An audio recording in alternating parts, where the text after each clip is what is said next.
that.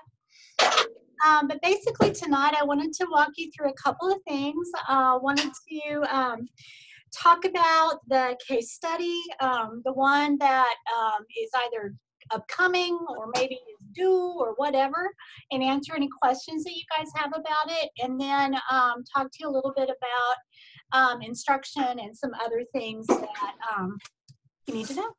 So without further ado, let me go back to, hang on, sorry. Let's see here. Okay. So I think everybody's in pretty good shape with the case study number 1 that I assigned to week 2. We have a few people that haven't submitted, but that's okay. I've done grading. I've given feedback. So if you guys have any questions about the case study number 1, which was unpacking standards. If you're good with that one, show me a thumbs up. Okay, so let's keep going then. So let's look at, sorry, my computer is being ridiculously slow tonight. So let's talk about the case study number 2.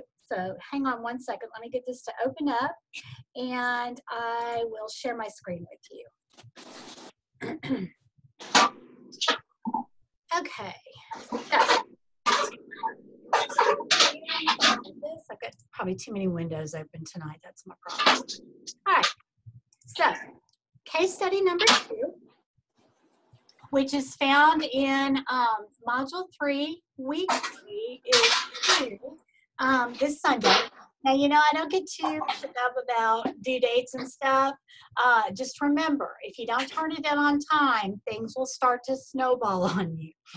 Because we're in week 4, we only have 3 more weeks left, and there's still a truckload of stuff that you're going to do. So, you know, like I said, I don't care necessarily whether you turn it in on time or not, but students who don't oftentimes find themselves dying at the end of the course, and I don't want that to happen. So, what you're going to do in this particular one is there's a blog post and some articles. You obviously have those. So you're going to choose a standard from either your grade level or your content area. If you want to use the exact same standard that you unpacked back in case study number 1, the unpacking standards assignment, great. You know, to me that's wise and smart because you've already unpacked it. If you don't want to do that, then it can be any standard in your state or your curriculum, okay? So you're then going to take the standard. You'll have to unpack it if you didn't use it in the first assignment, and you're going to complete the UBD template, okay? There's one that kind of helps you get your thoughts together. The best one is that you're actually going to turn in is called UBD template version 2.0. So you're going to complete that template, and the questions are right there for you. Tracy, we can't hear you. Somebody's not muted. Oh, I'm so sorry. Hang on. Let me make sure. Okay, is that better? I think we've still got one more. There we go. Okay, I think I've got everybody muted. Let me just kind of run through and look. Nope, not everybody. Okay, is that better? Okay, sorry about that, guys. So anyway, the template does not have to be turned in. So if you feel like you don't need to do the template, that's fine with me. Again, I don't have, you know, a stake or an interest in whether you do it or not. It's there to help you. So you're going to complete or create, I should say, a PowerPoint presentation with at least 14 to 16 slides answering these questions, okay? Questions are pretty straightforward. So what content, standards, and program or mission related goals will this unit address? So look at your school's mission. Where is that addressed in the mission? So let's say I choose a standard, and my standard is about adding single-digit numbers. I'm an elementary teacher, and that's what we're going to focus on. Where is that addressed in my mission? I'm just going to explain that. What kinds of long-term independent accomplishments are desired? So obviously, if I'm teaching one-digit addition to my students, I need them to know their basic addition facts. That's a transfer goal, because they need to know those, because that is a foundation they're going to use all the way through their math careers, throughout their lives. So look at and kind of dig down what is the most critical concept from the standard that you need your students to know, and that is your transfer goal. So what thought-provoking questions are you going to come up with that's going to help them to make decisions about this, to make it meaningful, etc.? So this is an essential question. You only have to have one. If you want to have more, that's fine. I would encourage you not to have more than 3. But this is your essential question. So for example, with my standard of teaching my students to add one-digit numbers, my essential question might be, how will you use your knowledge of adding one-digit numbers or of your addition facts in your real life? Okay. Number 4, what specifically do you want the students to understand? That's where the unpacking part becomes important, okay?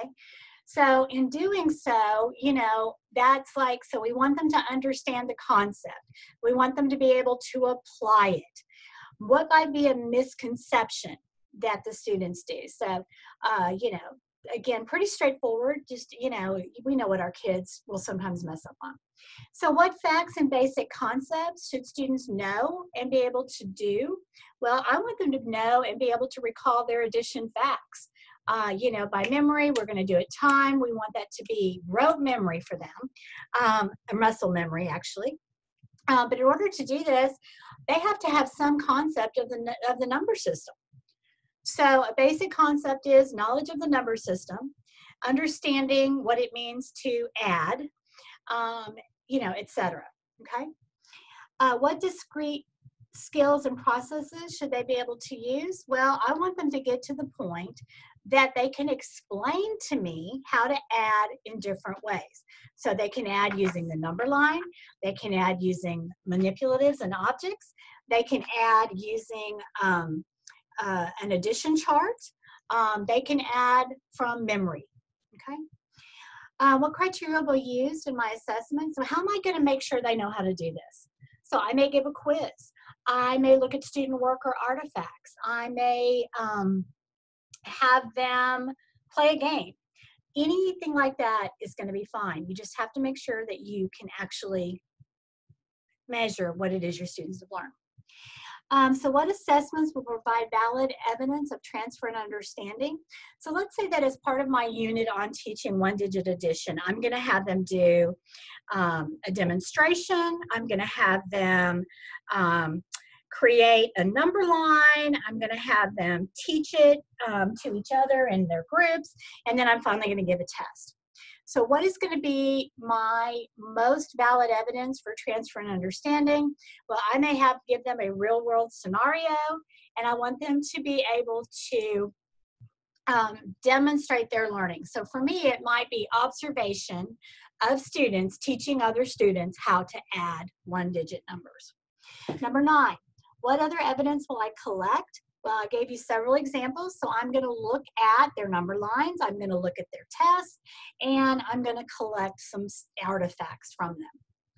So, have we made sure that there are 3 types of goals addressed in this learning plan? So, you know, obviously for me, it's that they have to have a basic understanding of numeracy and numbers. So that's my acquisition. How do they make meaning? Well, I want them to apply it in a real world situation that I'm going to set up. And then how do I transfer that? Again, more than likely going to be like a real world situation, or that they're going to be able to take that knowledge and information and use it in another content area. So for example, let's say that in science, we're doing an experiment on how long it takes to grow a plant from a seed, and we have 2 different seeds and we have different conditions, and so they're going to have to be able to add as a part of it. That might be my transfer goal. Okay, let's see, number 11. How will you pre-assess and formatively assess? So I may want to give a pre-test because, you know, some of my kids may already know this, you know, they maybe learned it in kindergarten and I'm teaching first grade. So if I pre-assess, I'm going to know where my students are. Then how do I formatively assess it? It can be simple, like during class. I can, you know, call out problems and they can write them on their whiteboards and show me. I can look at student artifacts. There's a million different ways that you can do that. And then if you need to adjust, what are you going to do? Well, you may do some in-class ability grouping so that you, or centers. So, you know, that I pull those students who still don't get it for some more small group attention while everybody else moves on. Does the learning plan reflect principles of learning and best practices? Here, I would just give me some examples. So for example, if I'm going to regroup my students for small group instruction, that is a Marzano type practice. So just tell me what the practice is and what research backs it up. And again, you only have to do one, no more than 3. Have you considered how to fully engage everyone and hold their interest? So what are you going to do with those students who already know how to do this particular task? Or pick it up much faster so that you're not dumbing everybody down to average, that you're actually letting those students who get it pretty quickly move on to the next concept. But then those students who need multiple repetitions still to understand the concept, how are you going to do that? And again, it may be centers. You may use computer-aided instruction. You may use students as peer teachers. There's lots of different strategies that can go there. And then is there tight alignment across all 3 stages? So how, you know, just justify to me how the curriculum, the instruction, and the assessment are aligned. So in my example, if I'm teaching addition with single-digit numbers, my standard is my curriculum. So I've unpacked my standard, and this is found in the, I don't know, Johnson ISD curriculum manual. So that's my curriculum. My instruction, so the activities and the learning strategies that I've planned are straight from Marzano and are supported by his work on best practices and effective instruction. And then the assessment piece is that you have reviewed and looked at assessment examples from benchmarks for your school or district, or the release state tests, or wherever you get these from, and that you have ensured that the instruction is taking place at the appropriate level of rigor as explained in the standard, okay? So on assessment, it might be something like, my standard says that, you know, students will be able to apply basic addition concepts to add single-digit numbers. So on the state level, you probably wouldn't have a state level assessment on this, although we did in Dallas. So a state, or on our benchmark exam from the district, they ask students this in word problems. So I'm going to make sure that my test that I give my students over this, the test questions are written in a similar format. Okay? So that's the assignment. Now, let me see if I can get you back here. Just one second. Let me share one more thing with you guys. Okay, and this is the template if you want to, oh, where'd it go? There it goes. Hang on, sorry. It always moves it to the other screen, and I don't want it to do that. So, like I said, this is optional. You don't have to do it if you choose not to, but if you want to use it, this can be very helpful. So again, let me stop sharing for a minute. Let me share again. Here we go. There we go. You don't have to do this, but I will tell you that if you're still unclear, there are some nice examples here. There's also some tips. And then this is simply for you to brainstorm some ideas. And then you can literally build your PowerPoint off of these slides. But you know, like I said, I wouldn't spend tons of time on this because you're not turning it in. It's not a grade. It's just a really cool kind of piece to walk you through it. Now, I will tell you, I would also hang on to this because if you want to get really fancy and really understand and be effective at understanding by design and creating units, because remember, understanding the design generally deals with a unit, not a single lesson, then this is a great tool just to archive and keep, okay? So with that being said, let me come back to you guys so I can see y'all. Hang on, I'm gonna stop sharing. So, questions, comments, concerns? Clear as mud? Yes, I have a question. Hi. Okay, go ahead, Randy. So we're only turning in the PowerPoint. That's correct. Yeah. Okay, because I completed all the examples you gave. I filled that all in. I was thinking we had to turn in each one of them. Yeah, I am so sorry. I tried to make that clear in the instructions, but the good news is you are now an expert in understanding by design, and hopefully you did a standard that you're actually teaching, so you can take that into your next team meeting or share it with your principal, and maybe get some kudo points. Okay. Thank you. You're welcome. Everybody else? Anybody else? Okay, well, let's look for just a second at the next one. Hang on, where is it?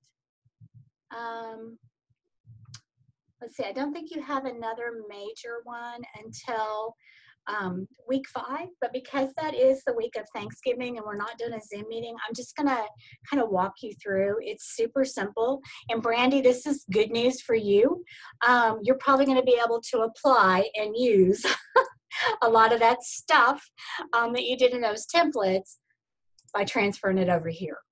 So let me get back to you guys again and share my screen. Okay, so for your next major assignment, now this isn't due until December the 8th, I believe. You're gonna take, if you did the template like Brandy did, you're gonna take that information and you're gonna move it over here and create a true unit plan. So pretty self-explanatory. What's the title, what content area, what grade, what's the summary? And again, you can use some of those questions from your PowerPoint right here. You do not have to write 2 full pages. A paragraph is more than sufficient, but just the template is kind of weird.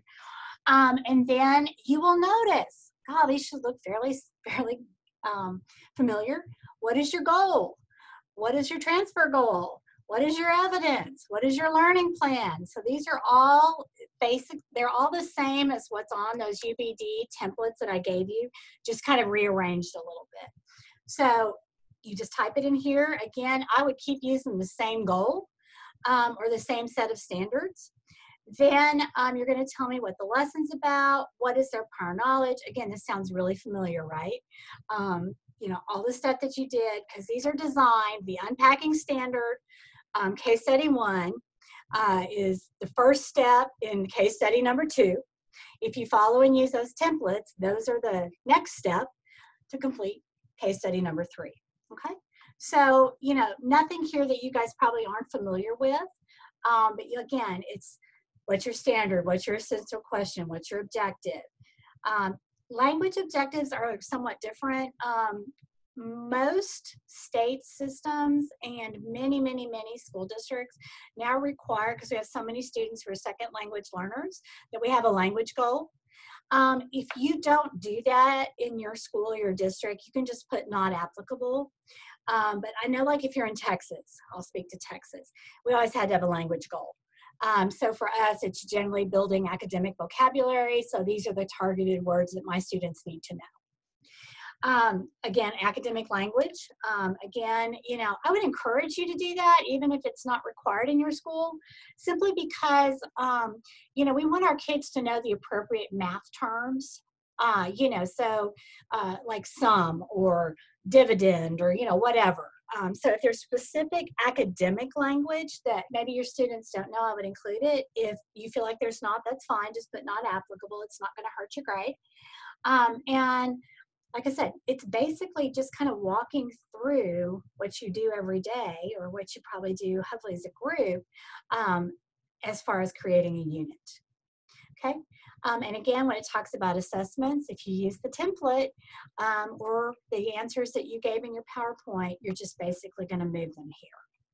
Now, I'll tell you what's nice about this particular template. This is actually from the U.S. Department of Education, and they're Race to the Top grants that come out, I think, every year, usually in the summer.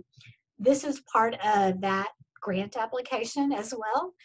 So if you or your school ever decide to apply for a grant through the Department of Education at the national level, you've already got some pieces that can go directly into those grants. Okay? And if you haven't ever written a grant, you should just do it sometime for fun. Okay, let me see. So I think we're good. Okay, questions about case study 2 or case study number 3? Okay. I know that I'm not that great of a teacher, but I'm glad that nobody has any questions. But if they come up, feel free, post them in the virtual office, email me, call me, whatever you need to do. I'm happy to help. Even over Thanksgiving break, if you're working on stuff and you get stuck, you should have my cell phone. It's in the syllabus. Text me. Tell me who you are, because I don't know about y'all, but I am sick and tired of getting the robocalls right now about the extended warranty on my car, my health insurance, and my life insurance. So I do not answer calls very often. So text me, tell me who you are, and I'll call you right back. Because like I said, I'm just going to assume you're trying to extend the warranty on my car, and I'm just not interested. So with that being said, let me switch gears here and pull up.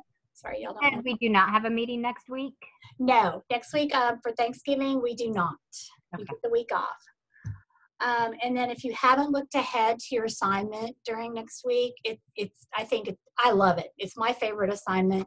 It will not take you very long at all, because I know as teachers, you really need a break right now. And so like I said, I'm trying to just kind of give you that week off. There's not a discussion forum for week 4. I fixed that today. I don't know. I'm sorry. It was just a brain fart on my part. All you have to submit next week is the reflective response. If you haven't looked at it yet, it's simply a picture that you're going to share with me that kind of sums up how you feel about your job or why you're in education or whatever. And I'll tell you, the ones that have already been submitted, there's some really, really cool pictures. So like I said, it won't take you very long, but make sure you do get that done if possible. Okay? I had a quick question, Ms. Johnson. Yeah, go ahead. So we just have to submit a picture, right? Do we need to have an explanation of what's going on? So just the picture? Just the picture. Okay. If you want to explain, because some people just feel better telling Okay. me a little bit about the picture, Yeah. that's fine, but it's Okay. it's not required. Okay. I just want to clarify. I appreciate it. Sure, no problem. Okay, so let me pull this up and make sure I'm cognizant of your time tonight. So I created this graphic that, one of the things that I think, I wouldn't say is a struggle, but one of the things that is sometimes difficult for leaders or for teacher leaders or principals is to kind of understand and see the big picture of how this all works together. When you're in a leadership role, particularly as the principal, you're responsible for 1,000+ things. And so the most important work that is done by campus leadership should always be around teaching and learning. But it's really hard to sometimes create systems that are going to support your ability to do that. So I put this together as a one-page graphic that I hope captures sort of the essence of what this course is about, but also really what is the main driver for school leaders in terms of how they deal with curriculum instruction. So if you look at the graphic, you see here we have leadership for learning. So there has to be And I know this may sound impossible because, I think back when I was a high school principal, I had almost 3,000 students in my school. I had 200 teachers plus another 50 staff members. So I was supervising 250 people at all the time. And it was really hard to do the work around teaching and learning that needed to be done. So we had to create a ton of systems. This course isn't about systems thinking, but I will tell you that's probably the best skill that you need when you assume the role as principal or a central office leadership role, is to understand how to leverage systems to make the work not only meaningful, but effective. So leadership for learning, daily support and interaction is vital. So I look back now and I really kind of wonder physically how I did it, but I went to every single classroom every day. It may have been nothing more than walking in and saying hi, greeting the students, taking the temperature, literally the physical temperature of the room. But I learned so much in that 2 to 3 minute interaction about what was going on in that classroom. In fact, there's a whole system out there called the 3-minute walkthrough that several districts I know of have adopted and used because I can learn a ton just by walking in and watching the kids. The other part of it is that you have to do some sort of observation. The more regular it is, the better. But every time you do an observation that lasts more than 5 minutes, you have to give feedback to the teacher. It can be simple feedback. We don't have to make this challenging and difficult, but you have to do it. Now, obviously, in a large school, I wasn't the only one going into classrooms. I had 7 assistant principals, and I expected them to be in classrooms. They all had their unique set of responsibilities, just like I did, and we had a system for who did what. But we also had a rotating schedule so that all of us were in teachers' classrooms every single day. It may have been the 3-minute or 2-minute walk in, walk out. We used to call them drive-bys. It may have been that. It may have been a 15-minute observation. Under law, we had to do a 45-minute extended observation for their evaluation. Those counted as well. But getting in there is the best way to gather data. And to be fair to teachers and to really understand what is going on, you have to be in there multiple times because basically 3 things can happen. Number 1, when you only go in once or twice a year for that formal evaluation, pretty much anybody can put on a good dog and pony show. I'm not interested in dog and pony shows. I could care less about how fabulous of a lecturer you are. Because the best observation is to look at what the students are doing. And there were 3 questions. I always talk to the students during my 15-minute observations or my 45-minute required observations. And I asked them 3 things. What are you doing? Why are you doing this? And how do you know if you have actually learned it? And if the students could answer those 3 questions, that teacher was going to get a great evaluation or great feedback from me. If the students couldn't answer those questions, then I knew that we needed to scaffold in and provide professional development and individual coaching and support for that particular teacher. As we got more sophisticated with our observations, we began to include our department chairs and our team leaders in also observing and providing feedback. They didn't do anything evaluative. It was simply about another set of eyes watching you teach and give you feedback. My team leaders and department chairs, all they did was, the best thing I saw in your classroom today, what is it that I'm going to take from your classroom and use in mine, and 1 area for tweaking. We didn't even say improvement. We said for tweaking. Over time, within 2 years, we had everybody going in and doing observations. We would do them sometimes as a group. So I might take the math department, which I actually did. The math department was really struggling with student engagement. They just couldn't quite get it. You know, and these were a good solid set of teachers. And I'm like racking my brain, what, you know, and I thought, what group or classes do I see the best engagement? Well, for me, it was my dance classes.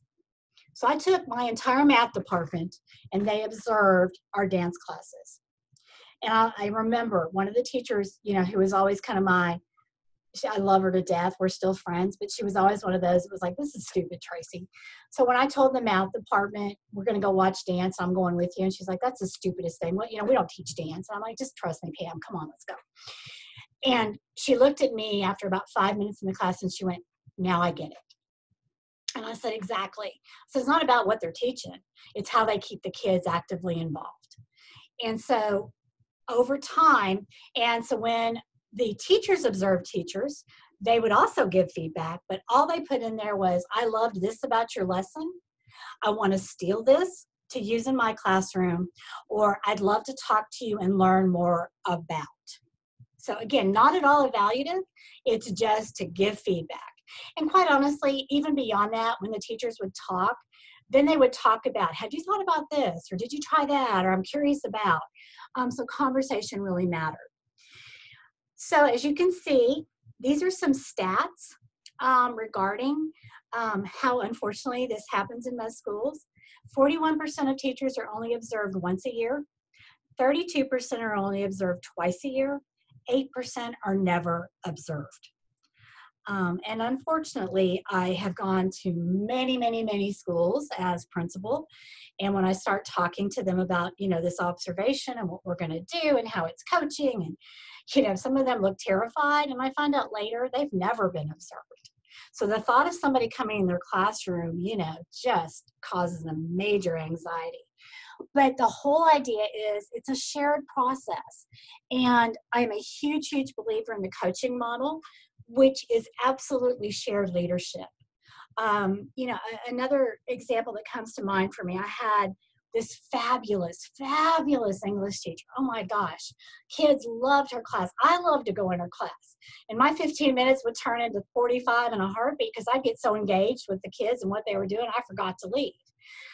But she was very quiet. The faculty, she didn't really interact a lot with the faculty. She was kind of to herself. And I kept telling everybody, oh my gosh, she's the greatest. She's awesome. She, you know, and, you know, some of my teacher leaders were looking at me like, really? So I started taking teachers in her class because she was a true rock star. But you wouldn't have thought that or known it about her because she just wasn't one of those that was very bubbly or effervescent and, you know, didn't always talk out in the faculty meetings or whatever. She just took care of her business in the classroom. So that knowledge and understanding can be really powerful. Just going in and observing instruction, though, does not improve student outcomes. It's a check the box. That's why I'm not a fan of checklists for observations. To me, the best observations, like I said, it's kind of like what I ask the kids. What are you doing? Why are you doing it? And how do you know if they've learned it? So for us, our observations were, we would write down what they were doing. We would write down what we saw as strengths or kudos, and then we'd write down one coaching point as the person who was their administrative leader, but also their coach. So you have to make sure that there is instructional coaching. Effective instructional coaching is specific, timely, and deliberate. When you get really good at instructional coaching, you can move over here to what I call targeted or in-the-moment coaching. So what I mean by that is, so one of the things that I noticed, because, you know, doing observations, the other thing when you do observations across teachers, you know, constantly, you'll start to see trends across the campus. And that should be what drives your professional development. So in my case, at the high school level, man, we were doing a crappy job of teaching vocabulary. It was evident on our assessment data. We kept seeing it. Vocabulary was, you know, not at the same level we expected it to be. And as I went into classrooms, I noticed that there was either no vocabulary instruction or what they were doing was ineffective. So most of my teachers had their vocabulary list from that week's content. And then the students would define the word. That was their homework. Then the next night they'd use it in a sentence. And then on Friday they'd have a quiz. Well, we all know that is absolutely not effective. Students will learn the word long enough to pass the test or the quiz, and then most of the time it's gone. So we decided to do professional development, and we used a learning strategy. It's actually from Deborah Pickering, where there's a set way to teach vocabulary. It's highly, highly effective. It really works. So we taught that, and we told everybody, this is how you're going to teach vocabulary. And so we would, look at their lesson plans. We'd talk to the teacher, when are you going to be teaching your vocabulary for this week or this unit or whatever? And I would stand at the back of the room, and I would watch what the teacher was doing. If they got it right, they got a thumbs up. If it was going okay, but we still needed to talk a little bit more about how to do this effectively, they would get just, like a fist or something. Sometimes I would do nothing more than put a sticky note on their desk. I always carried a pad of sticky notes. And if they were doing great, they got a smiley face, and I'd sign my initial. If they needed a little more work, I just wrote, see me, and that. I never told anybody, gave them a sad face or anything like that, because they weren't doing very well. But that's how we were able to do that. And even with the jaded high school teachers that you would think that, could care less. I mean, that's the stereotype. I know that's not true, but I was amazed when I started, about 4 weeks into this, I'm going in classrooms, and my teachers had these stupid little sticky notes that I did posted on the wall, like it was some badge of honor. And so that instantaneous feedback really worked. As we got further into that, when my teachers were getting pretty good at this, but maybe there were some small tweaks they needed to do, that's when we would do in the moment. So literally, as the teacher was standing up there helping the kids, I would walk in beside the teacher, and I would whisper to them, let me take over for a minute, and I would model in the moment a better way or a more effective way to teach that particular strategy. And then I would slip out of that teacher mode, and I would have the teacher practice it, and we would do this interplay back and forth. I will tell you that is the most powerful, effective way to improve instruction, bar none, because it's right there with their kids, and you get that instant feedback. So coaching, okay? We only evaluate when we have to. It's all about coaching and improvement. And even for my most effective teachers that could teach way better than I ever hoped to teach, I did tons of affirmations because, in fact, there's an interview question I always ask that should your principal spend more time with the most effective teachers or the least effective teachers? And everybody always says least effective teachers, which is, by the way, the wrong answer. If you don't take care of your superstars, guess what? Your superstars go places somewhere else. So that was a great opportunity for us to really affirm them. And like I said, it could be something as simple as that sticky note with a star. Sometimes I just write on, their blackboard or their whiteboard, best teacher, in this hall. Other times we did hokey little things. Like one time I sat at home on a weekend, and my daughter and I made princess crowns and scepters. And so, if you were just really rocking with instruction, you got a princess crown. If you were a male, you got a scepter. And again, I thought they were going to think this was the stupidest thing ever. And the next thing I know, they're wearing them or carrying them around. So like I said, really important to affirm your best while you also support your teachers who maybe are struggling a little bit. So the statistics tell us that 88% of teachers who have effective instructional coaching, their achievement gains were 1 year or more. So even if you are working in a system that looks at accountability from a growth mindset, this is pretty awesome. And really pushes teachers to be as effective as they can be. Remember, as a principal, even though you wear 1,000+ hats and you are many times all things to all people, you have to be a master teacher. I went to every instructional professional development I possibly could think of, because I was always looking for ways, and if my teachers went, I went with them, that I could really show and teach them. And I expected the same thing of my assistant principals, because a weird thing starts to happen when you have truly effective instruction and you are coaching teachers on everything from how to discipline your class to how to maintain control, how to have engagement. The better we got at student engagement and having effective instruction, making sure the instruction was at the appropriate level of rigor, and we made it relevant and we made it fun. The time that my assistant principals had to spend with discipline, disruptions, fights, you name it, decreased to almost zero. And so this, if you want an effective school, if you want an effective classroom, if you want to have a culture that is built on preparing kids for the real future, if you want to have a climate where morale is awesome and off the charts, this is your way. This is the path. People who fail to do this, they will not have good student achievement. Their school's culture will really suffer. And people won't want to be there. We literally got to the point where the joke in our school district was that the only way you could be a teacher at this particular school was to read the obituaries, because you had to wait for somebody to die or to retire or to be promoted, because we didn't have very many vacancies, because we were really serious not only about the work, but we were there to support each other. And, if I wasn't coaching you, then as well as I needed to, or it wasn't working, we had a bevy of other people that could do that. Okay. So, questions, comments, concerns? Y'all are just like, give me back 14 minutes of my Wednesday night. Okay, so just looking ahead, next week's a light week.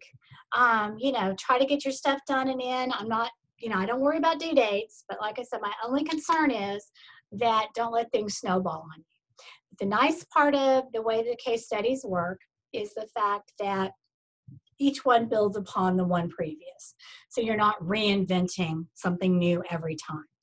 At the end of the day, I want you guys to be able to take this work and apply it in your classroom, or apply it with your team, or at least save it, so that when you do get to that, leadership role, whether it's at campus or central office, you've got some things in your, your backpack that you can pull out and go, you know what, this might actually help me in this situation. And then when we do come back from the Thanksgiving break, you have week 6 and week 7, which is basically, let me just pull this up real quick. Sorry. Come on, computer. Work with me here. I think it's tired. It's like it's time to go home, Tracy. You have the first part of the final exam, which I promise you is not that bad. And then I'll open up the actual final exam. I think I've got it set to open December 2nd. So you'll have a couple of weeks to do that. But that's that. Okay, guys. Any questions, comments, concerns? I didn't go through the PowerPoint tonight because I think the graphic is just easier to navigate and understand. But, use the PowerPoint if it helps you, etc. Okay. Did you ever, as principal, go and observe your special ed? I mean, you have a special ed background, but I have never had my principal come in to see my classroom ever. Oh gosh. Yeah. We have Yeah. an assistant that they are the ones that are assigned for special ed, so we have the same observation person every year. So. Yeah. No. First of all, that was normal. Yeah. First of all, that may be the norm, but when you're in charge, don't do that. We all, myself included, we went to every class, every teacher, and I think the way it ended up working out, like I said, I tried to go every day. Now, it wasn't always possible. I mean, there were days that, I'm at central office all day for some stupid meeting. But it was just that touch. And if I couldn't, then I had another administrator who would do that. But we rotated so that I saw every teacher for at least 15 minutes. I want to say every 3 weeks. Then in terms of evaluations, we rotated it every year. Because guys, the truth of the matter is good teaching is good teaching. And as a campus leader, if I can't, I may not, I don't speak Latin. I had a Latin teacher. None of us, well, you don't really speak Latin, but none of us had a background in Latin. Somebody had to evaluate her. We rotated every year because at the end of the day, good instruction is good instruction. You know, and I can identify that whether I'm sitting in the Latin classroom, the calculus classroom, the special ed classroom, it doesn't matter. Everybody needs feedback about their teaching.